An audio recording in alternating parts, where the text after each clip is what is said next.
Now, tonight, the way we're going to organise it is that we've got three presenters, Paula, Donna and Arnold, and they are going to give each a 10-minute presentation on a different area of social media. And then we'll have half an hour for questions and answers. If there are more questions than we have time for, then we'll collect the questions together and make sure you get answers for them.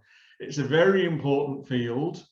It's something which seems to me to be changing every day. I've spent a very frustrating afternoon not only trying to get this camera working, but also trying to do something on Facebook. So it's a very, very important skill for us in Toastmasters. And tonight we've got three people who I would imagine will be able to answer most of your questions about social media. It's not necessarily a nuts and bolts social media, know how to log on to Face, tweet or whatever. It's more about how we can use it to get the message out there. First of all, we've got Paula, who is joining us from beautiful Lake Garda. And she is joining us from Lake Garda. It's not, you know, somewhere near Doncaster. It is in northern Italy. And we've got Donna, who's joining us from the sunlit lands of Lurgan. And Arnold, I believe, is from Manchester tonight, around the Manchester area. Okay, so you've got some choice there. So I will introduce each speaker and then they'll have the 10 minutes to present, and then we'll have questions at the end. Okay, now I'd like to welcome Paula Perina. As I say, she's joining us from Lake Garda. She was born in Verona. She has a BA degree in psychology from San Francisco State University in America. She started a retail business and has managed 3 retail stores over the last 2 decades. She's an enthusiastic Toastmaster since 2018. She served as Vice President Public Relations in 2019 for Verona Toastmasters in Italy, obviously.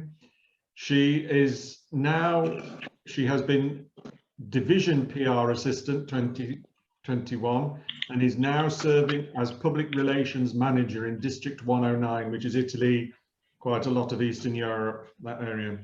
She's conducted webinars on PR subjects for COTS, TLIs in several districts, and recently held a webinar for Region 10 about customers' journey and communication plan.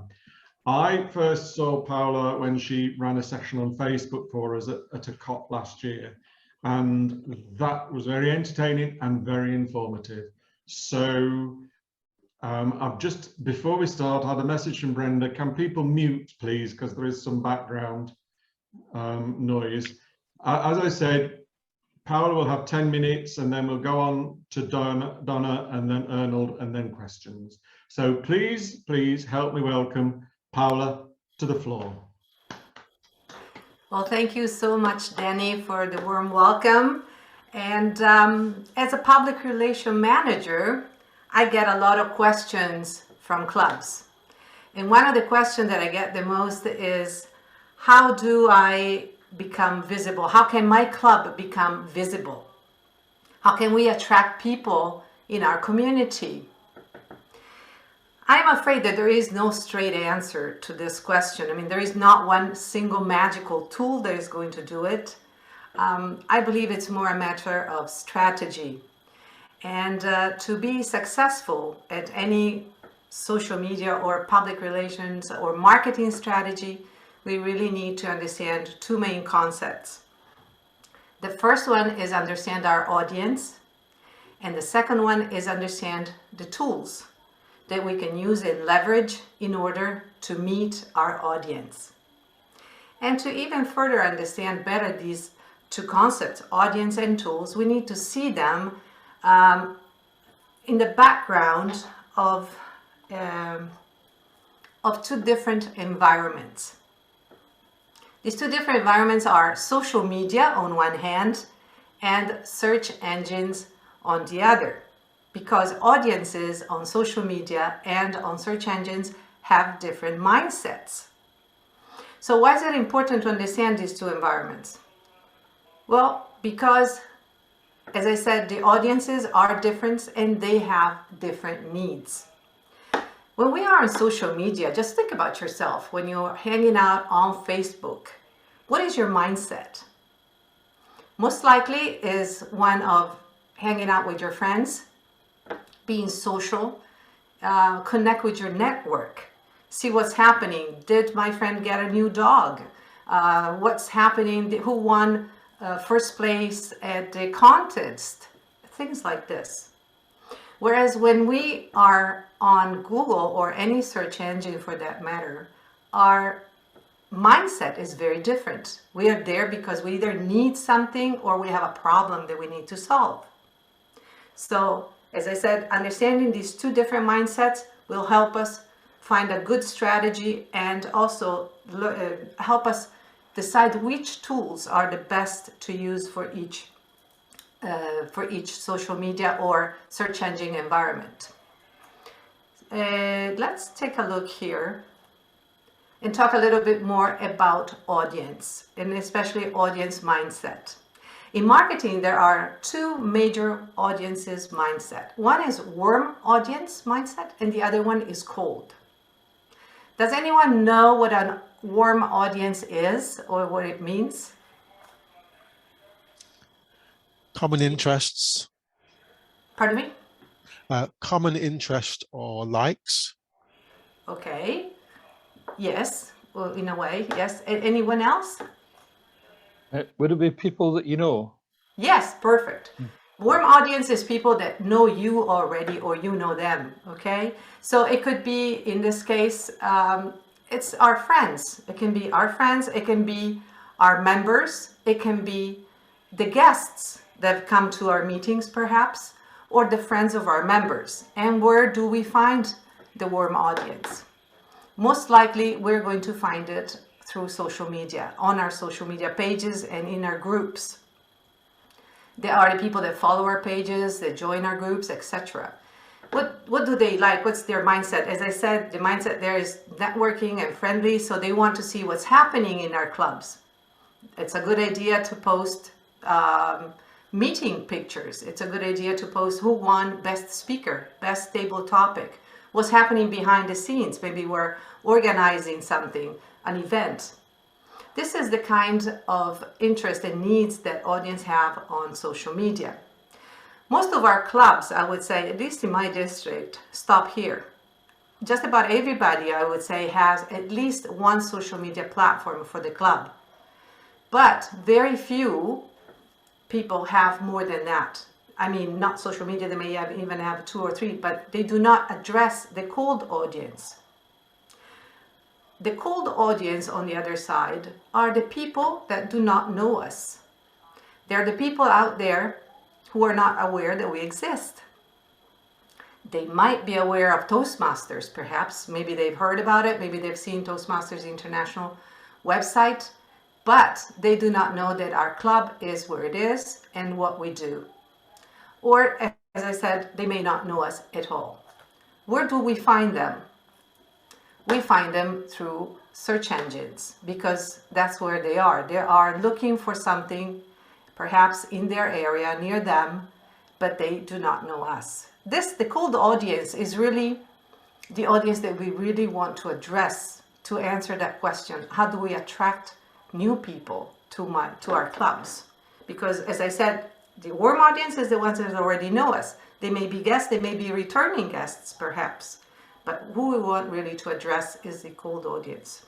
And we find them, as I said, through these, through search engines. You might be surprised to see YouTube as listed as a search engine. I was, when I first found out that it is the second most used search engine in the world. Of course, the first one is Google. Sometimes I get the question and people say, yeah, but there are a lot more search engines than Google. And the answer to that is yes, it's true. However, if we look at how many people use search engines, I mean, the market share for our search engines, we see here that Google is king. In the world, it's about over 90%, but as you can see in the UK and Ireland, the percentage is even higher. These numbers come from last month, so they're brand new. In Ireland, it's over 95%, in UK, almost 93%. So to that to that question, I answer, if you want to connect with your cold audience, with people who are looking for you, they don't know it yet, but you have a service that could answer their needs and questions, then you need to be where people are, where people search for things. Now, being present on Google is what this is what it looks like. In this case here, I did a research which is public speaking near me. Oh, by the way, I didn't say this, but out of the 8 billion searches done daily on Google, half of that number is for local searches, which are searches which are local in intent, like this one, near me. So people are looking for places that they can either walk to or drive to. This is very important for us as Toastmasters because we have physical venues. Now, what Google returns in this case, if you have a Google profile and you are present on Google Maps, because when you have a Google profile, Google also puts you on maps automatically. This is what happens. The person gets a map with the places with the places highlighted where you can find what he's looking for. And then it gets 3 results usually, which is called the 3-pack. And those 3 results there are the ones that Google believes are the best answer for the person searching. So being here in the first page of a Google search is extremely important, and it gives extreme high visibility. Now you can see here that the first result here is Verona Toastmasters Public Speaking Club, which is my club. I made a Google profile about 3 years ago when I joined Toastmasters, and like in the past 3 months we got over 2,000 views. I got 6 phone calls because I got my phone up there, and we get guests all the time because we're visible in our area. 4 billion searches done every day, so a percentage of that are done also in your area. That's why it's so important. Now, to sum it up and to conclude is, what are the strategies then that I was talking at the beginning? Well, the strategies here that we could use that incorporate both social media and also search engines could be this. I mean, this is not the ultimate strategy. It's one that I have devised, and I believe it works. First of all, we need to answer and address the main needs and concerns of people who are doing researches through search engines, and show authority. Why show authority? Show that we know what we're talking about. Because when people search through Google, they want to find answers, and they want to find answers that they believe that can really help them. So what we can do is write blog articles, perhaps. Do podcasts. That's a very good means as well.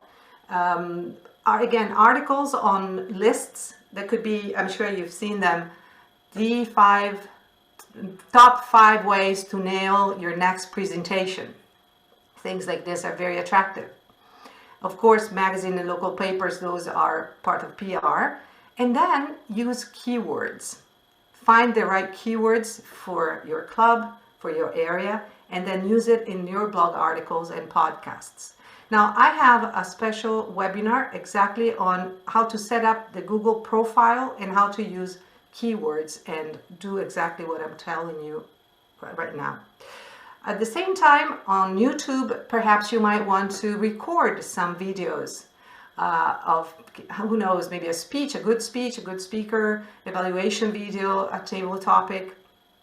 Because people who are looking and searching might also look through YouTube to see tutorials, or perhaps to see what's happening, I mean, in a video format, rather than just read. Lately also live interviews are very, very interesting. We don't have time to go into that, but I would really suggest to look into that.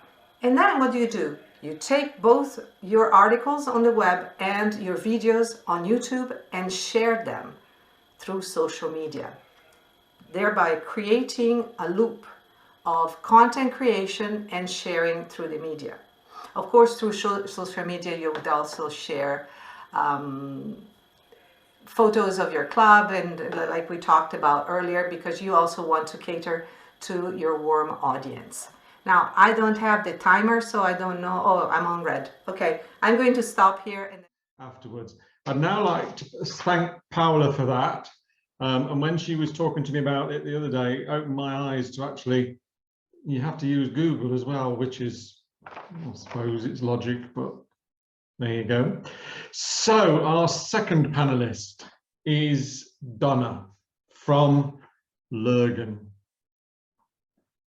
He's been a broadcast producer for over 30 years, initially with the BBC in Hereford and Worcester. And you can't get more BBC land than Hereford and Worcester, let me tell you that. Downton Radio and numerous radio stations across Ireland. He ran a small video production company for 15 years. He's been a social media officer for social clubs and others over the last 10 years. Today, his role is as a video journalist for an internet news company and is also a local tour guide. So I think he will pick up some of the things that Paola started to mention at the end about video live streaming and things like that. But that's Donna. So please, I'm going to hand the floor over to him now for the next 10 minutes. So please help me welcome Donna to the floor. I decided to do what something is very crucial, particularly when you're putting some material out there, particularly on YouTube and different formats. People will forgive you how you look or see, or the picture itself. Danny had the example there, making apologies for the flickering light. Well, people will accept that as long as they're not epileptic. But what they will not accept is that they can't hear you. So just keep that in mind as we talk a little bit about video, a little about the output, a little about content, because that's what I hope to be able to give all of you with my numerous years of experience. And if only I could remember half of it, but sure, we'll go there anyway. We mentioned already, and thank you, Paola, for a wonderful presentation, a real setup for myself, because it talks in the very areas that are important if we are going to use social media. For me, social media is, first of all, media, but more importantly, social. And I think we've already identified the importance of the social aspect of this, the clubs that we're all members of, the jobs and roles that we take in those clubs are at the end there to be social, to connect. And I suppose in the eventuality of the kind of keeping the sums, to bring more members in. But it's about the social. It's about meeting. It's about building community. It's about sending our messages, all very social things. And that's why we love social media. Some of us don't. I met a man today who's never been next or near it. He's 82 and doesn't particularly see as if he's going to in the near future, but many people do.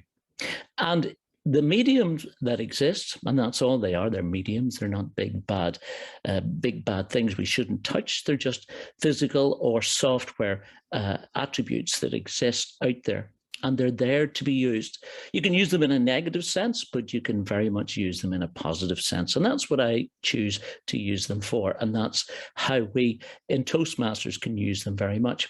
Recently, my role was given, well, I kind of accepted it, to be the VP PR. And the VP PR not only is not the only person who will delve into social media and pass the social message about Toastmasters, but he or she is a very important link to all of that. So let's see why the groundwork and thinking about those social medias that we post to, for example, are important and relevant, and for different reasons.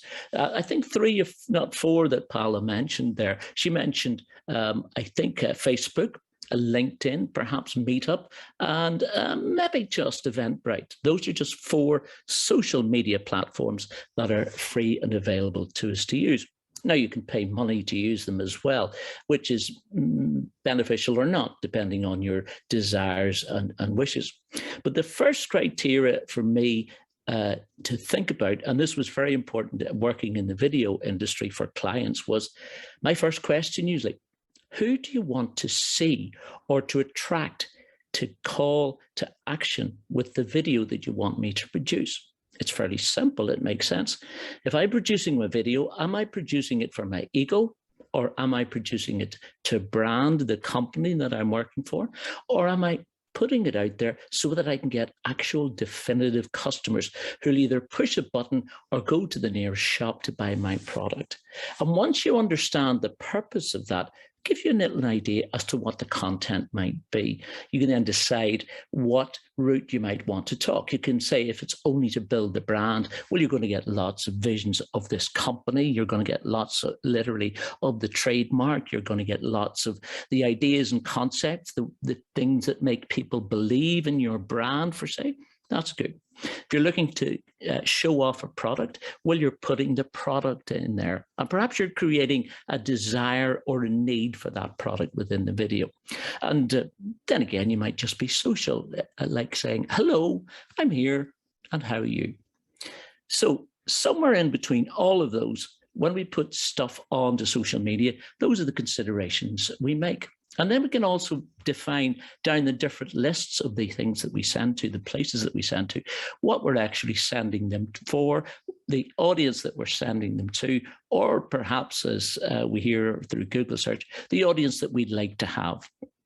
And we can't control all of it, but we certainly can have a large degree of that. As you said, Paulo, we've got a warm crowd already, the cluster that we've developed with the likes that we've developed. But how do we reach more? How do we build on that? How do we extend? How do we get people to come into our clubs?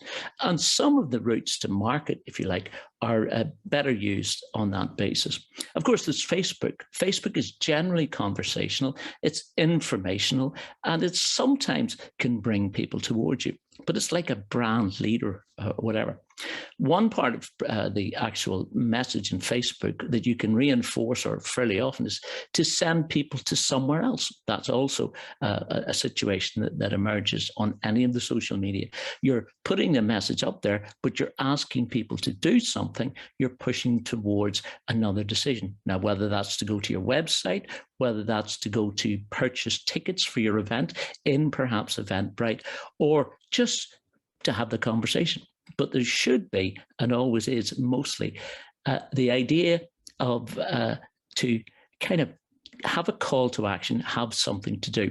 LinkedIn, for example, if you look on research, as it were, and LinkedIn will tell you all the things that there are, is that they're basically business orientated. They're goal driven by the people on them who are actually perhaps looking for careers, perhaps building status within their own organization or in others, and building that credibility for themselves.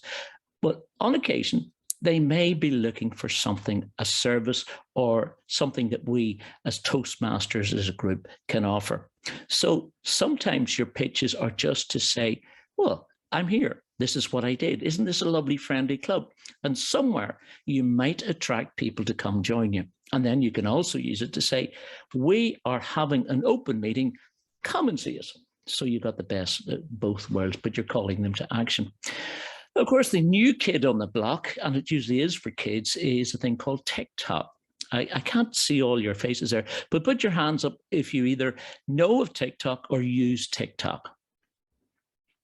Wow, there's a bigger number than I'm thinking I get. I'm saying that largely because I've stayed out of that empire, but it attracts an audience on a very different basis. It's usually the 30-second to 1 minute boast. You can put lots of stuff on it. You can combine it with music, and it gets the message out there quick and fast. More and more people are finding it useful. It's not quite refined for us to use in Toastmasters, or at least we haven't discovered the secret way of doing it. One of the biggest growth areas in recent years has been Instagram. And I'm sure without looking, all of you are members on Instagram. It's another way out there appealing to the visual aspect of the viewer. And that's just a variety in the conversation methods that we have.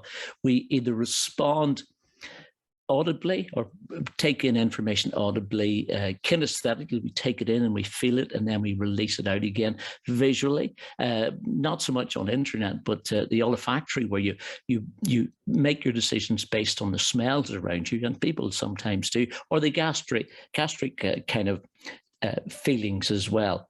And those are the 5 methods of understanding. We've got the video and the audio, the visual and the audio, so we've got to use those as much as possible.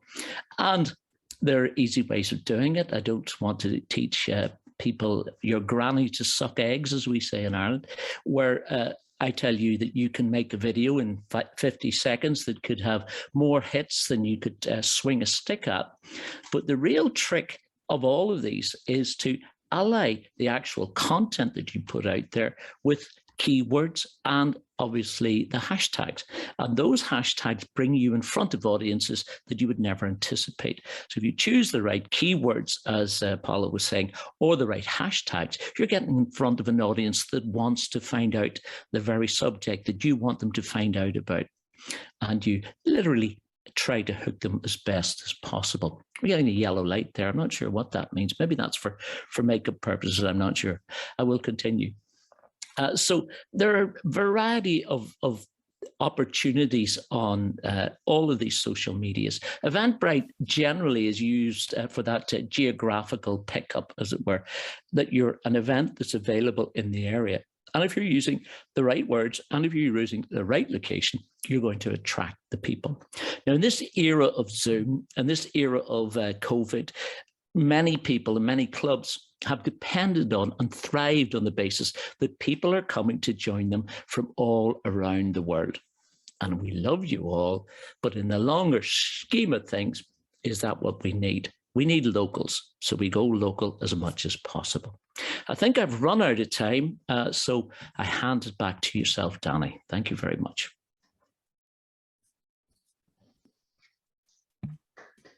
Thank you very much, Donna, for that very entertaining presentation. And I'm sure there's plenty of questions in a little while. For some reason, we seem to have run on with time. I don't know, it's me talking, I'm sorry, I apologize. And third speaker tonight is our district PR manager, Arnold van Buren. Now, Arnold, he has been an award-winning CEO of an internet entrepreneur, public speaker, which I'm having difficulty with tonight, obviously, and public relations manager, obviously, as I said, for District 71. He's the co-founder and CEO of LER, Learn Global, and LEG Legs Esports, founder of OD Game Studio, which has released over 15 successful games on the App Store since 2011. His advice is sought by others to support in setting up their own businesses. And this is what the idea behind Learn Global, a company dedicated to providing support and advice to entrepreneurs in how to set up their business and brand their digital marketing. So, without further ado, I will ask you to welcome Arnold to the floor for his presentation. So please help me welcome Arnold. Well, yes, first of all, welcome everybody. And yes, social media. Well, I know this is a high topic. Everybody is always wondering about, like, what platform should we use? Now, my answer to you is look around, especially in any club, look around your members, check your members.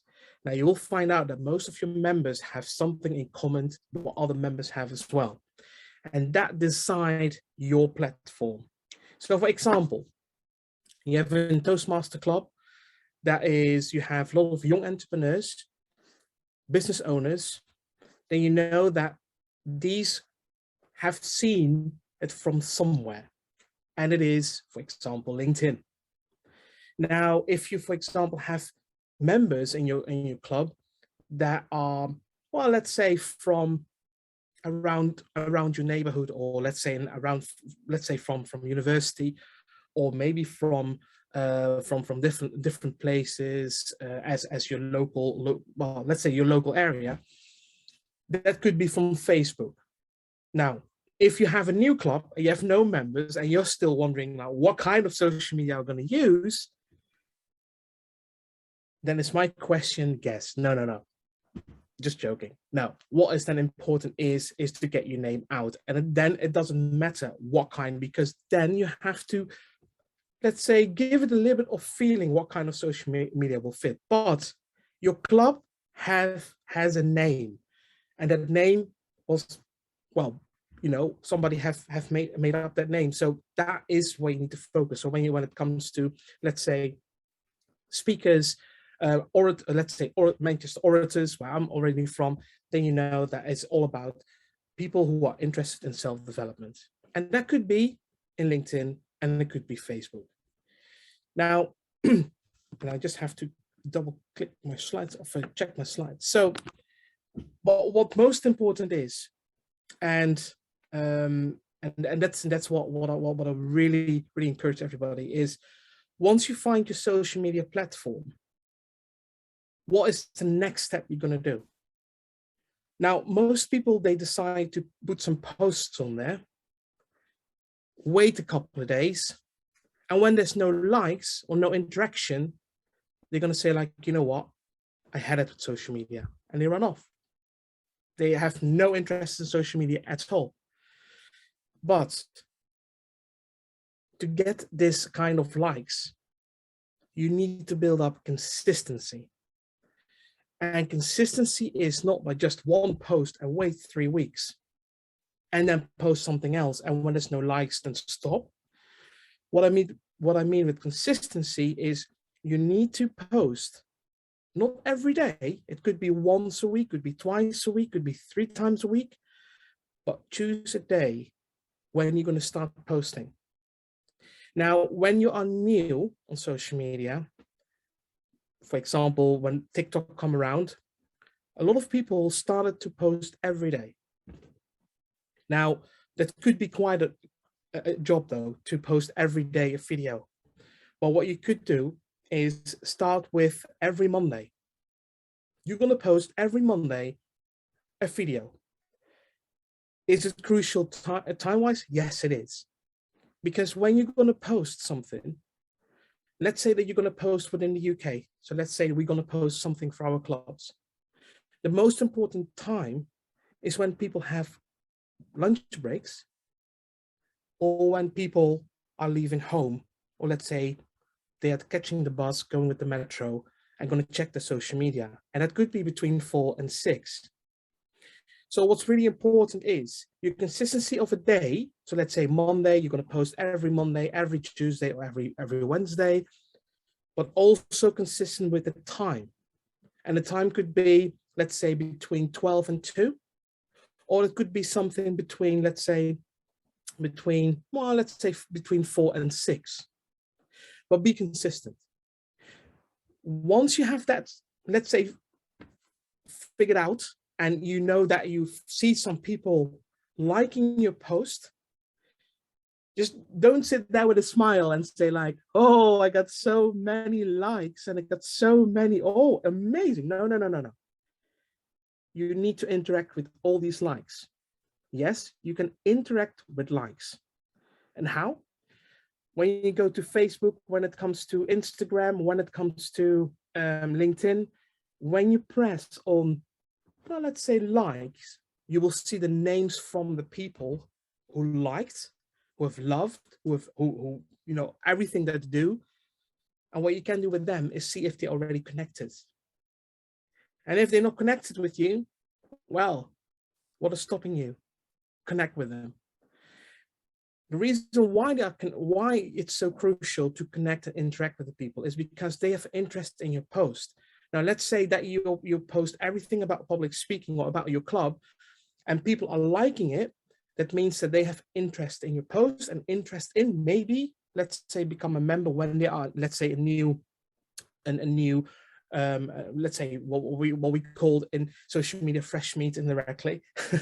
But that means that there could be somebody potential.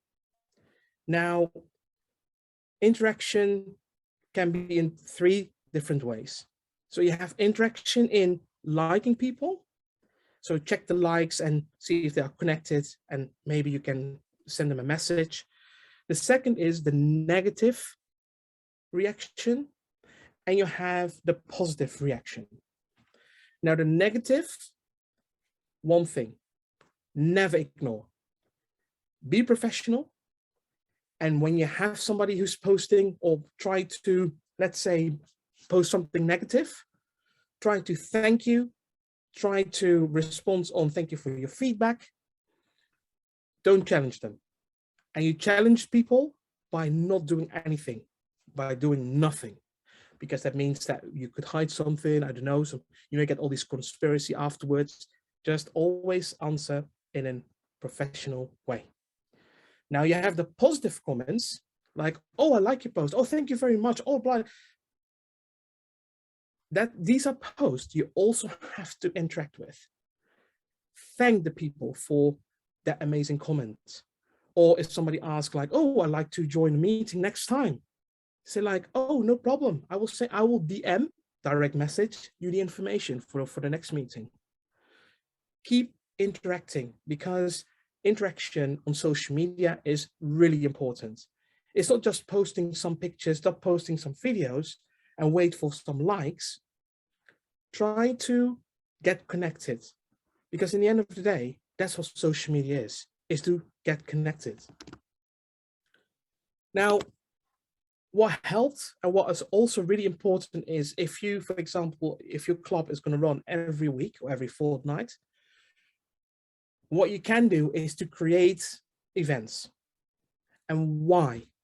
Now, you can create events because every event that you create for your club, for every week, for every 2 weeks meetings whatsoever, a notification will pop up.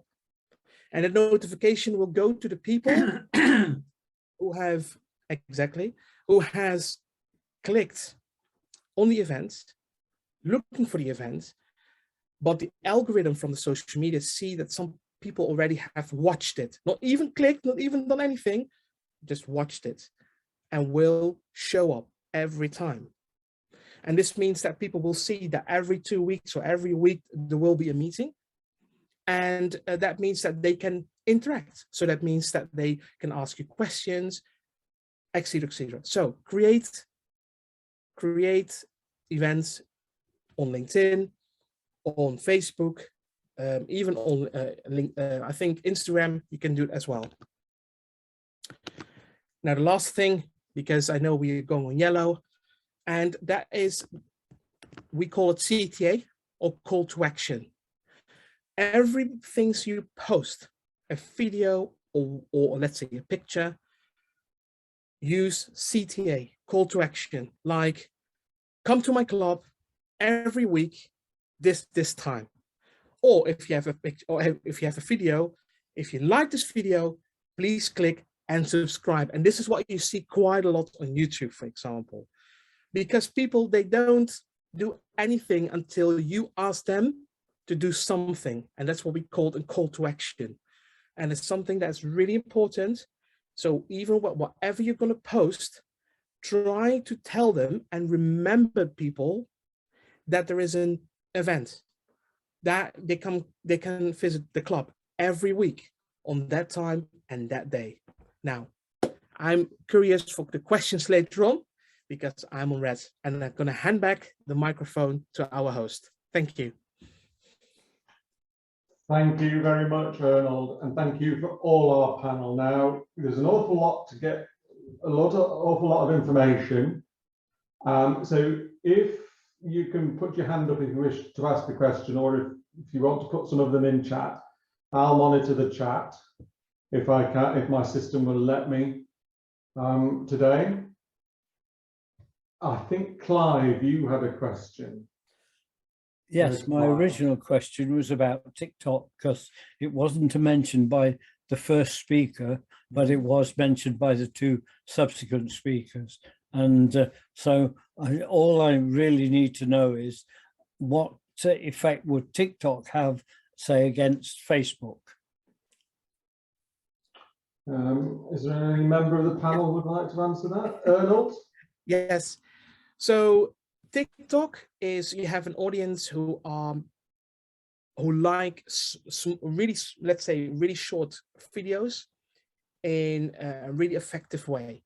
So Facebook, for example, you post something that is let's say it's based on post and focused on videos, but you can post almost everything. As TikTok, you can only post, let's say, a 1 minute video, but that one minute video could be really, really effective. So what's the difference between Facebook and what's the difference between TikTok? Facebook is a community and TikTok is sort of like video content creation app that will distribute your message in 1 minute. Hopefully I've answered that for you. Okay, any next question? Paula?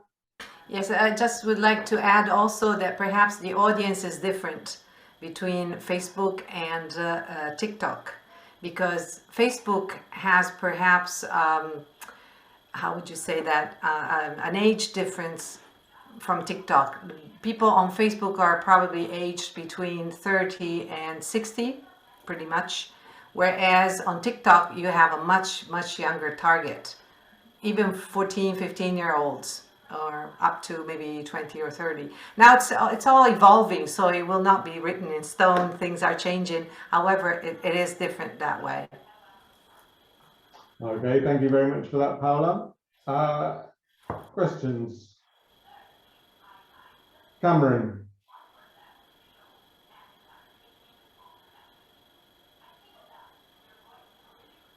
Yeah, I just wanted to ask the panel, nobody mentioned Meetup.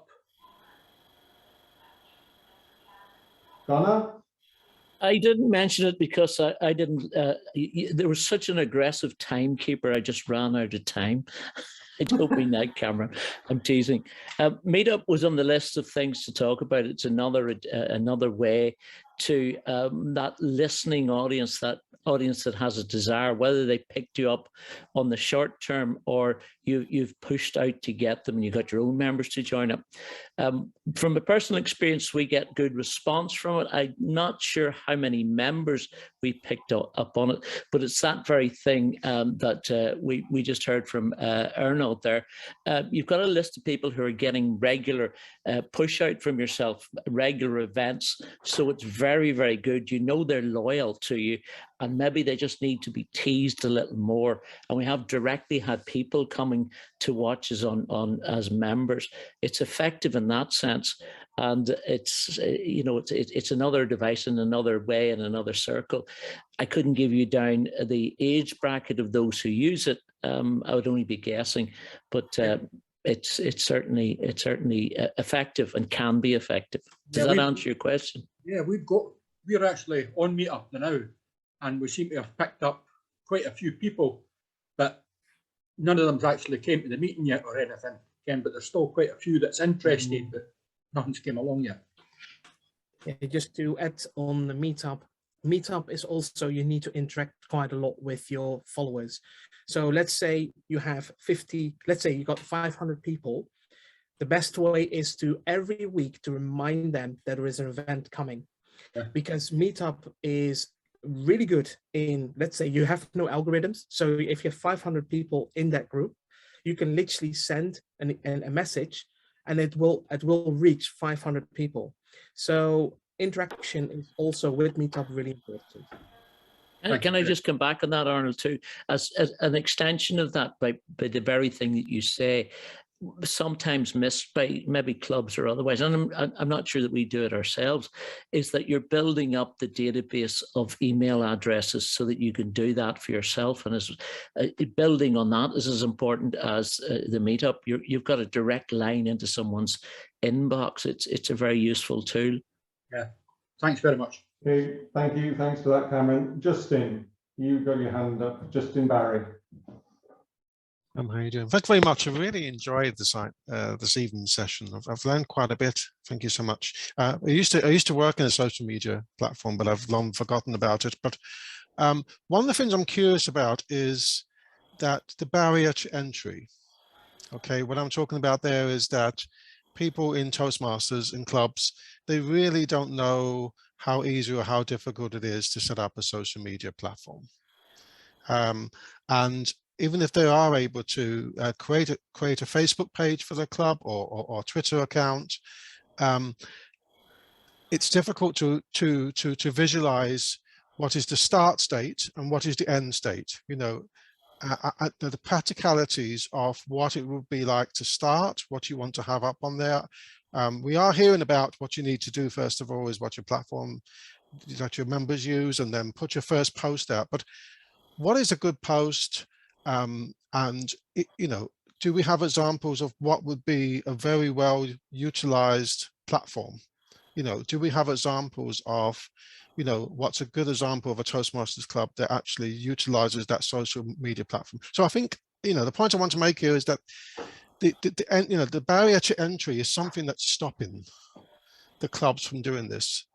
And you know, I'm just wondering if there's any resources out there that, or videos or TikTok, anything there that will enable the VPRs to say, right, I'm going to go through, I've got a checklist, or I've got something there that's going to aid me in moving forward. And by the way, your advice has been absolutely excellent. Thank you so much indeed. Anybody on the panel actually has any resources or links that give good examples of that? Can I, Donna, just first of all ask Paola, because Paola was involved in the European Toastmasters project on marketing clubs, but there are resources there, the Moonlit project. Moonlit, yes. Yeah. Yes.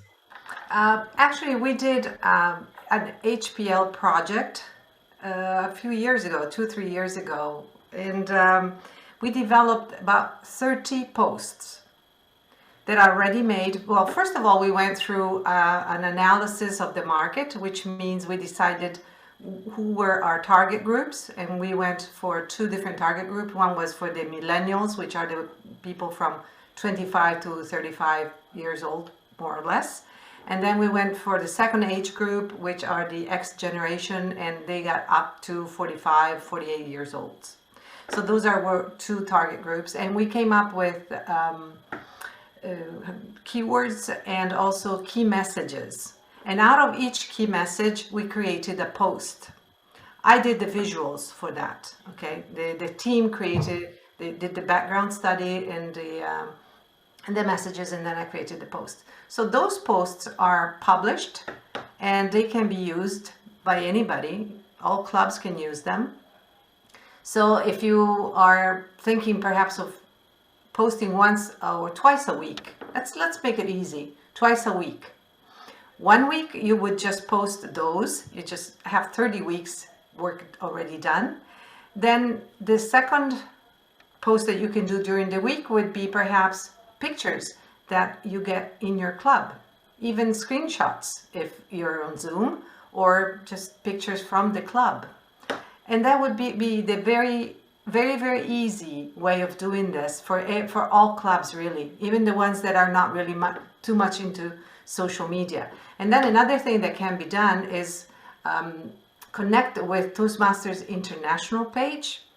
They have a Facebook page, and share, which is very easy. All you need to do is just click share to the club's page. Perhaps they always have very interesting material that can be shared. You're very lucky because you all speak English. In my district, we have 14 different languages, so this is not really an option. But in your case, it is, and I think it's wonderful. I don't know if the panelists want to add something.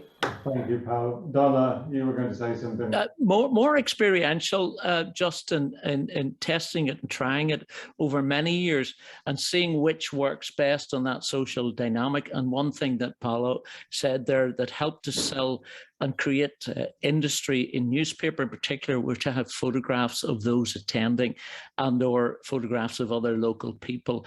No one loves more than seeing their own photograph up there, despite the desire to. So that's one, very social. I'm conversational. A lot of the postings that I would put up for example, for Monaghan Toastmasters, and I get good response to it. Sometimes people get the joke, sometimes not, and it's not always funny. There is always a call to action in it. It's trying it and testing it, setting it up. The secret to have set up the Monaghan Toastmasters was that they identified, before I got there, someone in the club who just literally went up and put it up, and I've inherited that. There's a club next door to us geographically, Cavan Toastmasters, and they have one young lady in particular who does their posting.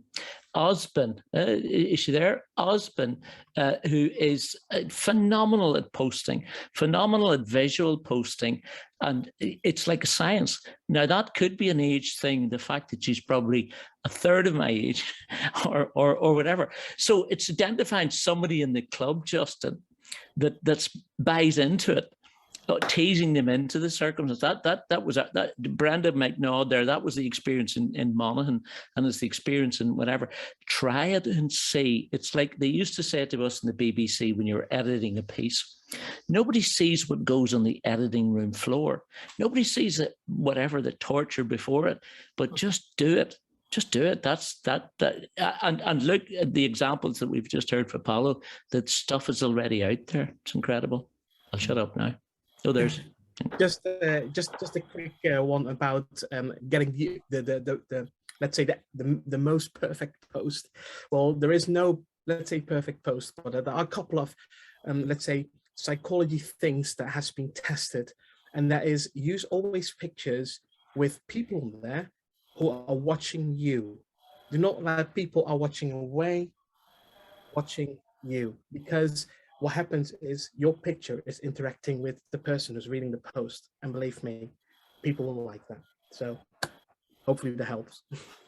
Okay, Justin, excellent. I would recommend people visit the Moonlit project and the European Toastmasters, and links to both have been put in the chat. If you want them, and we can send that out. Joe, you've had your hand up for a while. Yes, thank you. A very enjoyable evening so far. It's a question for Paolo. You mentioned earlier that you have a webinar that helps people to make their presence on search engines more prevalent. Could you put that up as a link on our chat as well? Yes, for sure. And Okay. at the end, I will post the link to Thank you. the webinar. Yes. Yes, that would be interesting to see. Thank you. Okay, thank you, Joe. Maria, see your hand up. Yeah.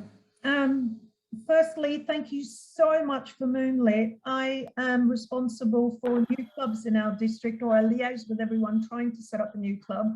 And as Arnold knows, it's hard enough to promote a club that has a VPPR. Can you imagine when they're still trying to get people to join enough and to upskill? So I've actually been speaking to some of the really successful clubs out there, and Osborne from Cavan Toastmasters, we spoke last week. She's got fantastic flyers, but I also did some training on the Google Maps, but also the LinkedIn, and I've got a specific question on that. So I've actually helping a new club called Time Toastmasters. I've set up a LinkedIn profile, and when I post, and I will be doing a lot more, what I've also started to do is to pick an article about the Northeast, and obviously leave out anything political or too technical, but about their economy booming, and saying things like, do you have the soft skills? Can you lead and do those things? So I'm trying to relate it to something to their heart. Knowing LinkedIn and knowing the kind of audience, and people want to see information, not just constant ads, and is that useful? Because I really need to know how we can get some of these clubs off the ground and get them noticed by their local communities. What's your advice on that? I don't want to speak all the time, but Does it work? Is it worthwhile? when it comes on LinkedIn, there is at the moment quite a situation about how you can learn things and how things are going on and what's happening around us. Yeah. But what people are really looking for is how you, as let's say the account of, let's say the people who are posting, can serve the audience.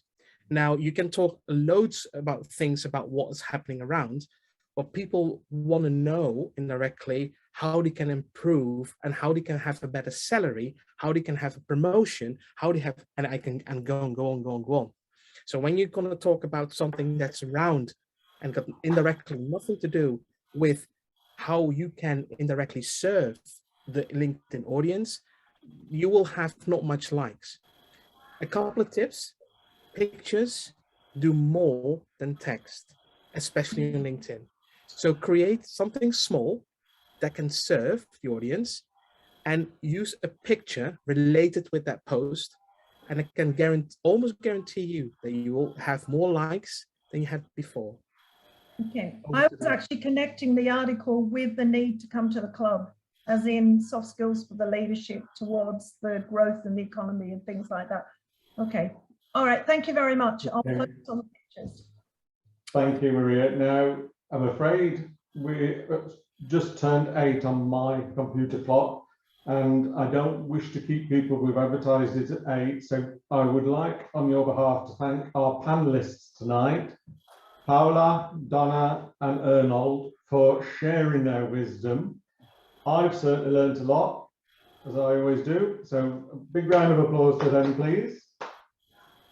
And it's nice to see people are starting to switch the videos on, so if you could switch your videos on, and let's create some social media content and have a picture of people. Now,